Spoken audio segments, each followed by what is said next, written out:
Have you ever been airbrushing and everything is going great until suddenly you look down and your cup is bubbling like it's boiling water? Well, don't worry. That's actually one of the most common airbrush issues, and today I'm going to show you exactly why it happens and how to fix it fast. So let's dive in.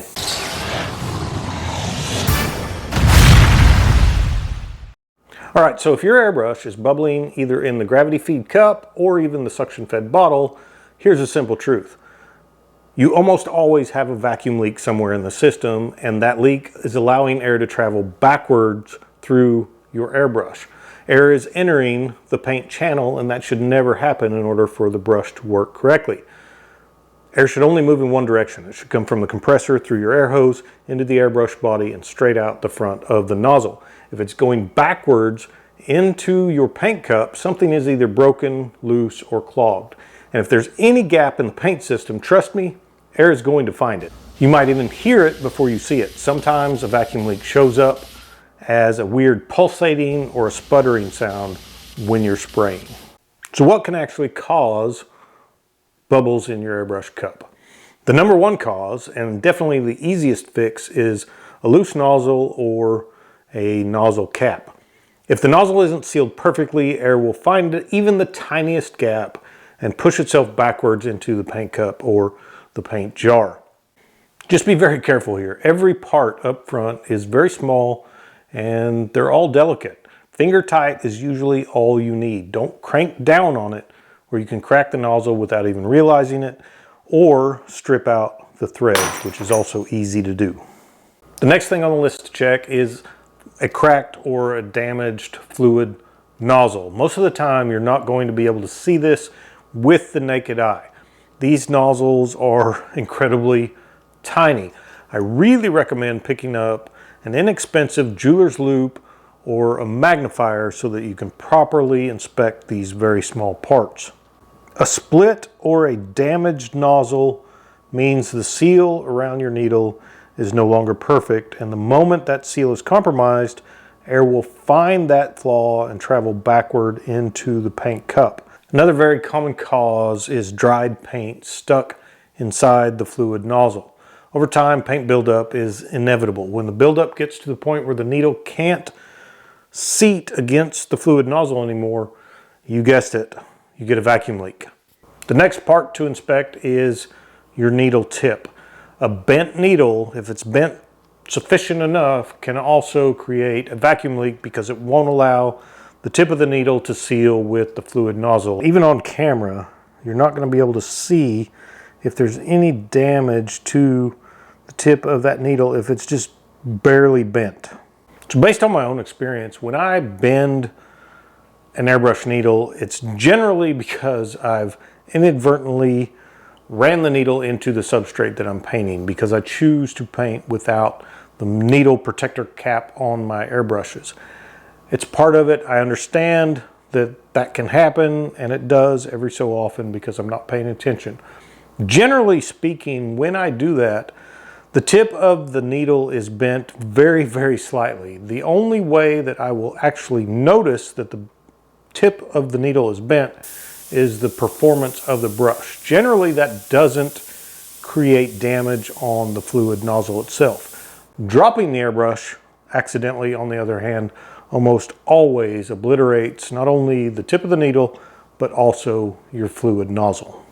So now we have a good understanding of the causes of an air or a vacuum leak with your airbrush. So let's talk about how to fix it. I can tell you from experience that the vast majority of the time, the cause behind your air or vacuum leak is going to be in the seal of the nozzle cap or the fluid nozzle itself.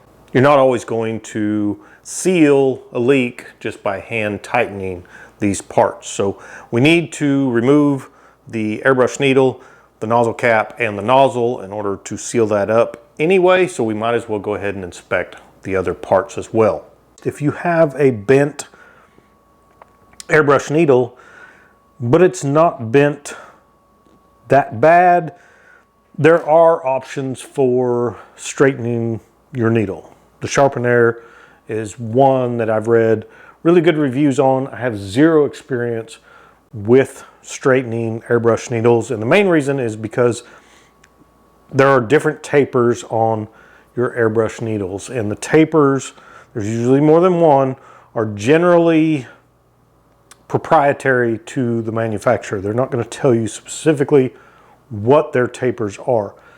I've always just replaced the needle. If the nozzle is cracked or damaged, there's no repairing it. It needs to be replaced.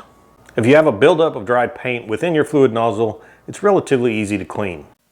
Allowing the needle to soak in whatever cleaning agent is appropriate for the paint that you are using is usually all it takes. And I generally take the needle once the nozzle's been soaking for a little while, and then I just work it back and forth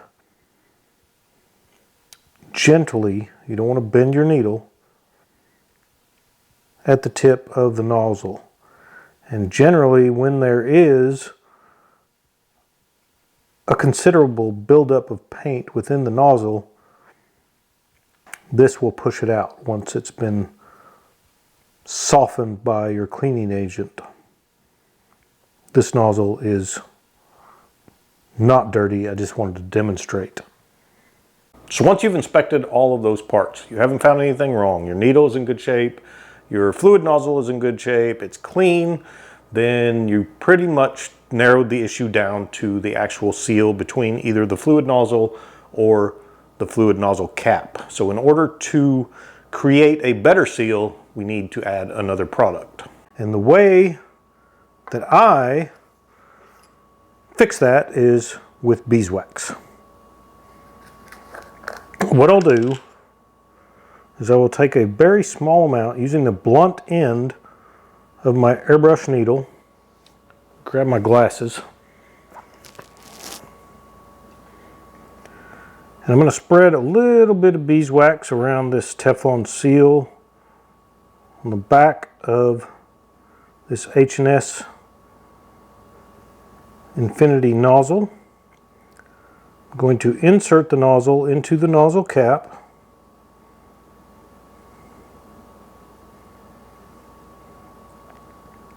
I'm also going to apply a slight bit of beeswax to the threads on the nozzle cap. It doesn't take a lot. You don't want to clog the airbrush with beeswax, so be very light in your application.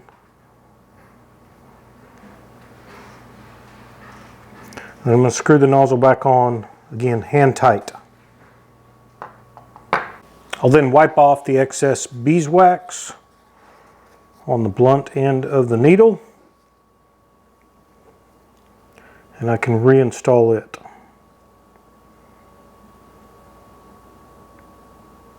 One other thing, another way you can actually damage the fluid nozzle is by jamming your needle into the airbrush, using too much force. It just takes a light, very light pressure. When it stops, it's seated. Don't force it. Tighten that down. Place the handle. We'll see if this works. So with the airbrush hooked up to my air source, I can pour just a little bit of water for testing purposes into the cup.